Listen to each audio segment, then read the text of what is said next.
వాస్తు సంబంధించి మరిన్ని విశేషాలు తెలుసుకోవడానికి, మీ ఇంటి ప్లానింగ్ మరియు వాస్తు సమస్యలు తెలుసుకోవడానికి మా ఛానల్ సబ్స్క్రైబ్ చేయండి, లైక్ చేయండి, అలాగే షేర్ చేయండి. ఇందరికీ అభయం బులిచ్చు చేయి కందువగు శ్రీ గురుభ్యో నమః. శ్రీమతే రామానుజాయ నమః. వాస్తు ప్రేక్షకులకి నమస్కారం. ఇవాళ వాస్తు విషయాల్లో సాధారణంగా మనం అపార్ట్మెంట్స్ విషయంలో ఇంతకుముందు చాలా వాటి గురించి మనం చెప్పడం జరిగింది. పర్టికులర్గా అపార్ట్మెంట్స్లోనే ఇటువంటి మిస్టేక్స్ నాకు తెలిసి కొంత పాతవే చెప్తున్నాను ఎక్కువ, ఎందుకంటే మనం చూసింది కూడా ఇది ఆల్మోస్ట్ 15 ఇయర్స్ వెనకడిది. సరే, రీసెంట్గా కూడా కొన్ని అట్లా నిర్మాణాలు చేస్తున్నారు. సరే, మీరు ఎప్పుడు అందరూ అనుకుంటారు ఏంటండి పిల్లలు అన్నీ అలానే ఉన్నాయి కదా, అన్నీ అలానే ఉంటున్నాయి కదా అని చెప్పేసి అని చాలామంది నేను ఎవరికైనా ఏదైనా చెప్తే ఇదే మాట చెప్తుంటారు. అమ్మా, ఇది పిల్లర్ దాటి ఇట్లా నిర్మాణం అనేది ఉండకూడదు. మన ఎంట్రన్స్ కావచ్చు, లేకపోతే మన బ్యాక్ సైడ్ అంటే వెస్ట్ ఎంట్రన్స్ ఉన్నప్పుడు ఈస్ట్ అనేది కొంత పిల్లర్ దాటి కన్స్ట్రక్షన్స్ అనేవి, అంటే కిచెన్ పార్ట్ కావచ్చు, ఏదైనా బాల్కనీ పార్ట్ కావచ్చు, అంటే ఈశాన్యంలో బాల్కనీ ఇస్తే, ఎందుకంటే వెస్ట్ ఫేసింగ్ ఎంట్రీ ఉంటే అటువైపు బాల్కనీ ఉండే అవకాశం ఉండదు కాబట్టి. లేదు ఈస్ట్ ఫేసింగ్ అనుకోండి, వెస్ట్ వైపు ఐదర్ బెడ్రూమ్ అన్న ఎక్స్టెన్షన్ ఉంటుంది పిల్లర్ దాటి. సాధ్యమైనంత వరకు ఇవన్నీ కూడా ఎక్కువగా ఒక 10 ఇయర్స్ బ్యాక్ ఉన్న అపార్ట్మెంట్స్ ఎక్కువగా అవి ఉంటున్నాయి. రీసెంట్గా కూడా అలాగా కన్స్ట్రక్షన్ చేసేవి ఉంటున్నాయి. ఎందుకంటే వాళ్ళు గ్రౌండ్ లెవెల్లో యాజ్ పర్ నామ్స్ చూపించాల్సింది వేరుంటుంది. ఆ ఫ్లోర్ వెళ్ళే కొద్దీ కూడా ఆటోమేటిక్గా కొంత ఎక్స్టెన్షన్ అనేది చేస్తారు. ఇవి సహజంగానే ఇలానే ఉంటాయి కదా అనే ఇదిలో చాలామంది మనకి చెప్తూ ఉంటారు. అయితే అపార్ట్మెంట్స్లో వేరే ప్రాబ్లమ్స్ అనేవి మనం ఇంతకుముందు చెప్పాం. అపార్ట్మెంట్స్లో ఏమేమి ప్రాబ్లమ్స్ మనకు వస్తాయి, లిఫ్ట్ కావచ్చు, స్టెప్స్ కావచ్చు, ఏ విధంగా ఏమేమి ఉంటాయి అనేది చెప్పడం జరిగింది. దాంతోపాటు ఈ పిల్లర్ పొజిషన్స్ అనేవి కూడా మనం చెప్పడం జరిగింది.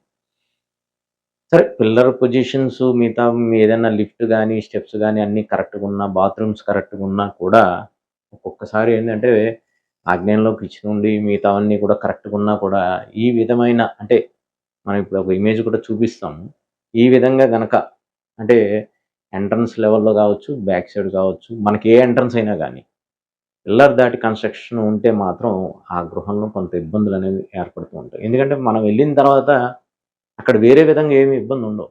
ఖచ్చితంగా ఆగ్నేయంలోనే కిచెన్ ఉంటుంది, మాస్టర్ బెడ్రూమ్ నైరుతిలోనే ఉంటుంది, బాత్రూమ్స్ అన్ని పడమరలోనూ దక్షిణంలోనే ఇవ్వటం జరుగుతుంది, 2 బెడ్రూమ్స్ కరెక్ట్గానే ఇవ్వటం జరుగుతుంది, హాలు కిచెన్ అన్నీ కరెక్ట్గానే ఉంటాయి.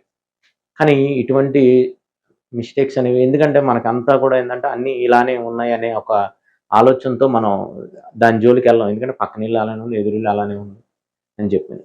బట్ ఎవరు ఏ ప్రాబ్లమ్స్ ఫేస్ చేస్తున్నారు అనేది మనం వెళ్ళిన వాళ్ళది ఇబ్బందులు ఎందుకు వస్తున్నాయని చెప్పడానికే మనం దీని గురించి చెప్తున్నాం. ఇప్పుడు ఇక్కడ గమనిస్తే, ఇప్పుడు మీకు ఆ ఇమేజ్లో కూడా చూస్తే నేను పర్టికులర్గా ఇలా పిల్లర్స్ వేశాను.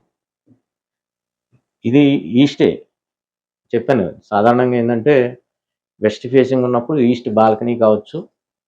సరే, బాల్కనీ పిల్లర్ దాటిన తర్వాత ఇచ్చినప్పుడు ఇబ్బంది ఏమి ఉండదు.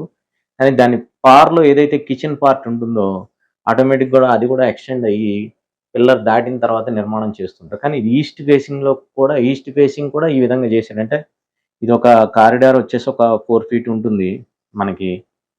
ఆ 4 ఫీట్ తర్వాత ఇంకొక 3 ఫీట్, 2.5 ఫీట్, 3 ఫీట్ తర్వాత పిల్లర్ ఉంది.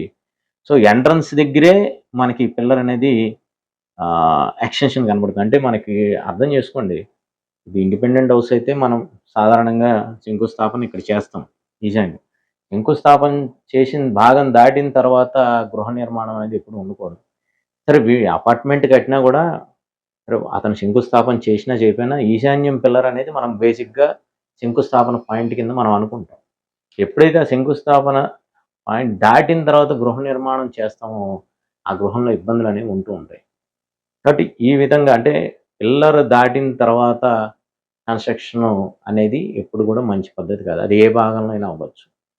ఎందుకంటే ఆ భాగానికి ఇబ్బందులు ఏవైతే వస్తాయో ఆ రకమైనవి ఆ ఇంట్లో ఉండేవాళ్ళు ఎదుర్కొంటుంటారు. అది అద్దెకున్న వాళ్ళు అవ్వచ్చు, అయితే యజమానులు ఉంటే యజమానులు అవ్వచ్చు. అద్దెకునే వాళ్ళకు ఉండవా అంటే ఖచ్చితంగా ఉంటాయి. అందులో అద్దెకున్నా ఉంటాయి, ఆ యజమానికి కూడా ఉంటాయి. ఎవరికైనా కానీ సహజంగానే మన అపార్ట్మెంటే కదా, మనది సొంతం కాదు కదా, మనకి ఎటువంటివి ఉండవు. ఎప్పుడైతే మనం ఇక్కడ కిచెన్ వంట చేస్తాము, అలాగే పూజ చేస్తాం. ఇంతకుముందు కూడా చెప్పడం జరిగింది. ఈ కార్యక్రమం ఎప్పుడైతే నిర్వర్తిస్తామో ఆ గృహంలో ఉన్నప్పుడు ఖచ్చితంగా మనకి ఆ గృహానికి సంబంధించిన వాస్తుపరమైనవి ఏవైనా కావచ్చు, మనకు కూడా అవి వచ్చే అవకాశాలు ఉంటాయి. కాబట్టి ఇలా ఉన్నప్పుడు ఏమవుతుందంటే సహజంగానే ఎప్పుడైతే కిచెన్ అనేది బయటికెళ్ళిపోతుందో, పూజ అనేది బయటికెళ్తుందో, ఎంట్రన్స్ అనేది ఇలాగ పిల్లర్ దాటి వెళ్తుందో, ఖచ్చితంగా ఈ భాగం మొత్తం ఇబ్బందికరంగానే ఉంటుంది. ఆగ్నేయ పరంగా ఏమి ఇబ్బందులొస్తాయి అవి వస్తుంటాయి. ఈశాన్య పరంగా ఏ ఇబ్బందులొస్తుంటాయి అవి అంటే ఖర్చులెక్కువుంటాయి. ఆడవాళ్ళకి ఎప్పుడు కూడా అనారోగ్య సమస్యలు ఉంటే ఉండొచ్చు. లేదంటే ఆడవాళ్ళకి ఇబ్బందులొస్తున్నాయి, ఎప్పుడు కూడా మానసిక ఆందోళనలు ఉన్నాయంటే ఇంట్లో ఎవరో ఒకళ్ళకి ఇబ్బందులనేవి ఉంటున్నాయి. అంటే సహజంగా వాస్తులో ఎలా ఉంటుందంటే ఒక భాగంలో గనక ఇబ్బందులొస్తున్నాయంటే ఖచ్చితంగా ఈ భాగం ఈశాన్యం అంటే పిల్లలకి కాబట్టి అంటే పిల్లలకి ఇబ్బందుంటే పెద్దవాళ్ళకి కూడా ప్రాబ్లమ్ ఉంటుంది. కాబట్టి అది ఇంటర్‌లింకింగ్‌గా ఉంటుంది. కాబట్టి సాధ్యమైనంత వరకు మీరు తీసుకునే ఇది పర్టిక్యులర్‌గా అపార్ట్‌మెంట్ కాబట్టి చెప్తున్నాను. కొంతమంది ఇండిపెండెంట్ హౌసెస్ కూడా నేను చాలా వీడియోల్లో చెప్పడం జరిగింది. గ్రౌండ్ ఫ్లోర్ ఉన్నంత వరకు అందరూ బానే ఉంటారు. ఎప్పుడైతే ఫస్ట్ ఫ్లోర్ నిర్మాణం చేస్తారో కొద్దిగా మనకు ఆ వెసులుబాటు ఉంటుంది. ఒక అడుగో, అడుగున్నర మనకు కలిసొస్తుందని చెప్పి కొద్దిగా ఆ పడమర భాగం కావచ్చు, లేకపోతే ఉత్తర భాగం అవకాశం ఉంటే ఉత్తర భాగం కావచ్చు. ఇంతకు ముందు వీడియోలో కూడా నార్త్‌లో నేను చెప్పడం జరిగింది బాత్రూమ్‌కి. కాబట్టి అలాంటివి ఏదన్నా ఉంటే మాత్రం కొద్దిగా ఆ పిల్లర్ దాటిన తర్వాత కన్‌స్ట్రక్షన్ చేయాలి. లేదంటే చేసింది మనం ఇంట్లో కలుపుకోవాలనే ఆలోచన మాత్రం చేయకుండా ఖచ్చితంగా పిల్లర్ టు పిల్లర్ నిర్మాణం చేసుకోవటం అనేది మంచి పద్ధతి. లేదండి మేము పిల్లర్లు కాదు గోడలతో నిర్మాణం చేసుకుంటాం. గోడలతో నిర్మాణం చేసుకుంటే కిందన బేస్‌మెంట్‌లో గోడలు ఎక్కడి నుంచి వస్తాయో అదే లెవెల్‌లో చేసుకుంటాం గానీ, మళ్ళీ స్లాబ్ కొంత ఎక్స్‌టెండ్ చేసి మళ్ళీ గోడ బయట నుంచి చేసుకోం. కాబట్టి ఆ విధంగా కాకుండా ఖచ్చితంగా పిల్లర్ టు పిల్లర్ నిర్మాణం చేసుకోండి. తద్వారా ఎందుకంటే ఇప్పుడు ఇది అపార్ట్‌మెంట్ మనం ఏం చెప్పగలం? ఇయన్నీ తీసేయాలండి, ఇది లోపల కట్టుకోవాలంటే మనకి చూపిచ్చే 1400, 1200, 1300 ఎస్ఎఫ్టీ కాస్త 800, 700 ఎస్ఎఫ్టీకి అయిపోయింది. ఎందుకంటే ఆల్రెడీ 1100, 1200, 1300 ఎస్ఎఫ్టీ అంటేనే మనకు 1000, 750, 800 ఉంటుంది.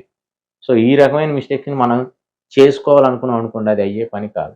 కాబట్టి తీసుకునేటప్పుడే, అద్దెకుండేటప్పుడే దాన్ని పరిస్థితి తెలుసుకొని తద్వారా దానిలోకెళ్ళాలా వద్దా అని నిర్ణయం చేసుకోవడం అనేది మంచి పద్ధతి. జై శ్రీమన్నారాయణ. వాస్తు సంబంధించి మరిన్ని విశేషాలు తెలుసుకోవడానికి, మీ ఇంటి ప్లానింగ్ మరియు వాస్తు సమస్యలు తెలుసుకోవడానికి మా ఛానల్ సబ్స్క్రైబ్ చేయండి, లైక్ చేయండి, అలాగే షేర్ చేయండి.